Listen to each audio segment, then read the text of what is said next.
Hey everybody, it is late at night and I am Norman, and once again, it is time for some more watch news. So let us begin.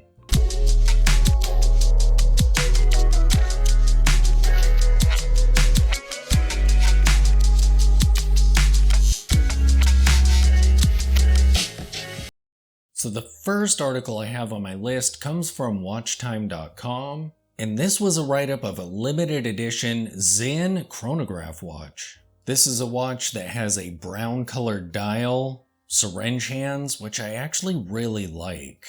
I feel like if I had to choose my favorite hands, it would be Dauphine, pencil hands, syringe hands.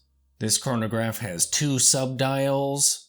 The primary crown has crown guards around it, and the pushers are amazing looking. The case itself is sleek. It looks great on that leather strap.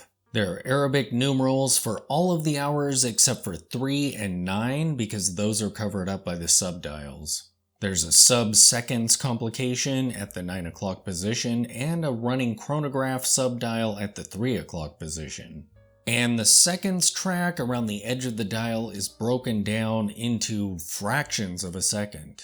These watches are limited to 500 pieces. They have a case size of 38.5 millimeters. The movement inside them is a Solita movement, and these retail for $3,300. What do I think of this watch? It is absolutely brilliant looking. The hue of the brown dial just looks so great, especially with that strap. I mean, that is just perfect. The contrast between the brown and the silver in the sub-dials just looks amazing. And at 38.5 millimeters, it's actually fairly small for a chronograph watch, which in my opinion is nice. They do seem a bit spendy though. I feel like $2,000 at most for these, but maybe that's just me. And limited editions generally make me kind of sad. And I'm not a huge Zen connoisseur, but I feel like this is kind of stepping out of their usual aesthetics. So with these, they're kind of thinking outside of the box, and it just looks amazing. Super retro, super sleek, super classy, just a great looking chronograph watch. Next up, we have an interesting article that was on a blog to watch. This was a piece on why we should care about watches we'll never be able to afford. There are a lot of articles out there discussing watches that only the super elite can afford to buy. I myself did a most expensivest video, and in that video I listed some of the things that you could buy instead of purchasing an insanely expensive watch. Besides pondering who, other than producer Michael, would buy such a crazy priced watch, is there a benefit to reading articles about watches that no one will ever get to see in person? The author's point is yes. Oftentimes these ultra limited edition and superhuman priced watches take experimental risks and explore technologies and complications that other affordable brands and pieces just cannot indulge in. And these ideas sometimes trickle down into more affordable markets. Take the tourbillon, for example. This complication was once only found in producer-priced watches. However, you can get a sterling original Viceroy tourbillon 296D for a bit over $2,000 now. Or you could get a Sugis tourbillon master for $700. So in a way, super high-priced, super limited edition watches are almost a glimpse into the future of what we might see in more affordable pieces. So it's kind of like admiring supercars or super high-tech, weird gadgets, or I guess in the fashion world, going to runways, and knowing that all that craziness, parts of it will trickle down into the average Joe market. So I feel like the author made a pretty good point. Yeah, I pretty much agree. Next up, we have a watch that IW Magazine discussed. So there's a brand out of Miami called Armourlight Watch Company. It produces rugged tool watches, everything from field watches to super busy dive watches. They've recently launched a line of watches called the Isobrite T100 Naval Series. These are dive watches that have wavy dials and very Omega style hands, except there's a twist. Both the hours and the minutes hands have arrows on them. That's pretty weird. I'm not a huge arrow hand fan. I'm okay with hands that have nice, crisp, sharp arrows versus roundy, somewhat phallic-looking hands, but it looks really weird having arrows on the minutes hand as well as the hours hand. These watches feature tritium, which is pretty cool. I mean, lume that glows for about 20 years, even if you never charge it in sunlight, that's pretty amazing. And I feel like that should be the lume that's a requirement of a watch being described as a dive watch. Otherwise, after 10 or 15 minutes, your lume would be useless under the water. Wouldn't it? These watches have Arabic numerals at the 12, 6, and 9.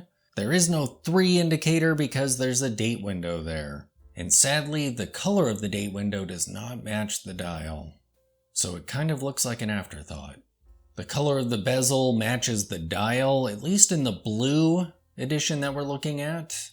I like the color of blue that they went with. It looks great with the gray of the case itself and some of the yellowy colors that are on the indices and whatnot. I'm just not a huge fan of those hands.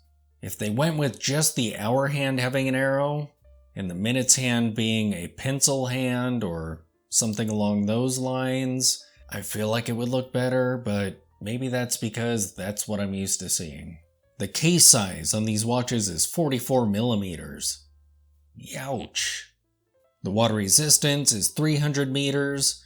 The movement inside these watches is a Ronda 715 Li quartz, and apparently these have a 10-year battery life to them.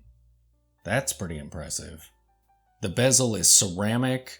The price for these watches is between $550 and $600. Next up, we have a write-up that Monochrome Watches did on a new Piaget colorway. Speaking of super expensive watches. So this watch is the Piaget Altiplano Ultimate Concept Watch. In 2018, it was the thinnest mechanical watch ever made at just 2 millimeters thick. Later on, Richard Mille, of all brands, and Bulgari made even thinner mechanical watches. However, I feel like the Piaget just looks the best. I would really love to see one of these in person. So this line of super ultra thin watches adds a midnight blue colorway to its lineup. Incredibly, this watch is twice as thin as the Titan Edge that was gifted to the channel by one of you. Thank you again.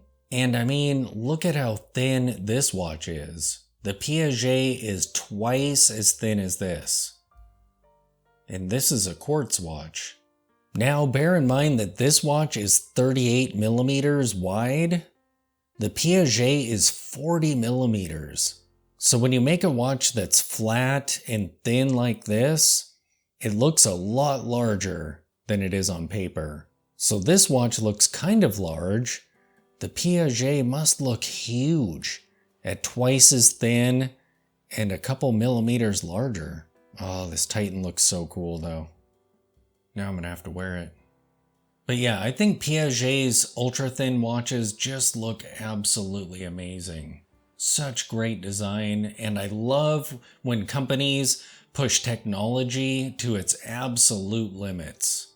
I mean, 2 millimeters thin, that is so crazy. I mean, that's everything. That is the movement inside the watch, the case that surrounds it, and the crystal that's on top of that.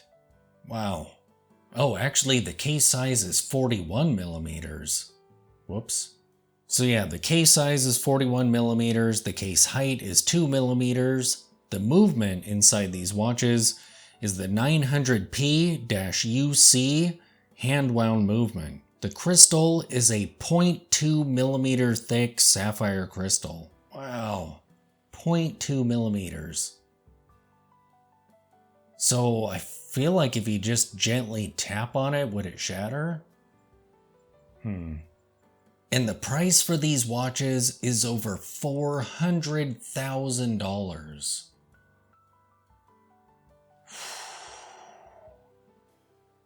The last article I have for tonight comes from Watch Time. And this is a write-up of a Chopard watch. And yeah. Chopard is a brand that produces watches at $14,000, $32,000, etc.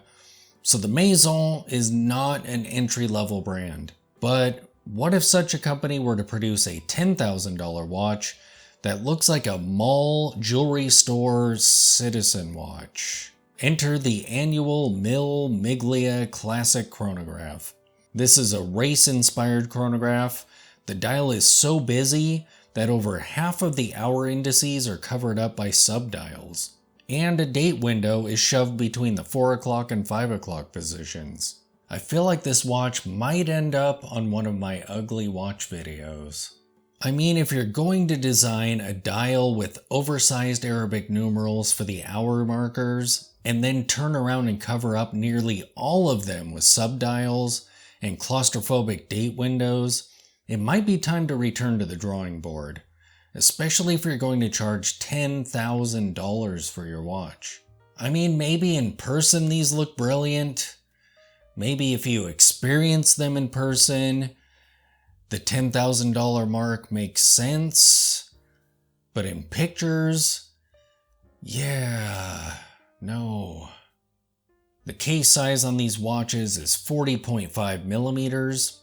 The case height is 12.88 millimeters. The water resistance is 50 meters. The cost is $9,000. So just a bit under $10,000. I like the font on the hour indices. I actually think it looks great that they're oversized. The seconds/chronograph hand looks great. Even the subdials look pretty good on this watch. But it's all a bit much when you throw it all together. But maybe that's just me. Maybe other people absolutely love these. I could be wrong. I usually am. But that's all I have tonight. Thanks for watching.